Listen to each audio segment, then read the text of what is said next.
Psychiatry identifies 3 different categories of phobia. Agoraphobia is a fear of open spaces. It is also a fear of having a panic attack in a public place, of losing control in an area from which escape may prove difficult or embarrassing. Social phobia is an irrational anxiety brought forth by exposure to certain social situations, leading to avoidance behavior. Specific phobia is a persistent and irrational fear in response to some specific stimulus, which commonly results in avoidance of withdrawal from that stimulus. It could be triggered by an insect or animal, zoophobia, by a situation like being trapped in an enclosed space, claustrophobia, or it could be a fear of disease, pathophobia.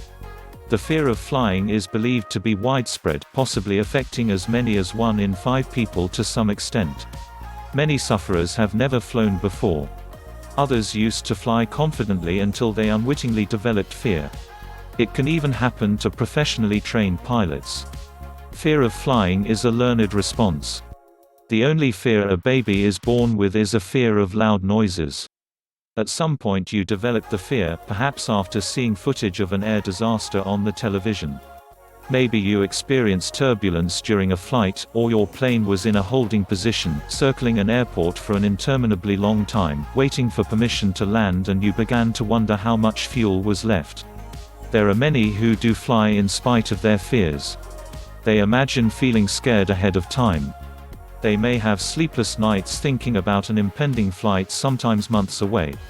In the air, symptoms of high anxiety may be experienced, such as palpitations, dizziness, nausea, sweating, tightness of chest, or hyperventilation.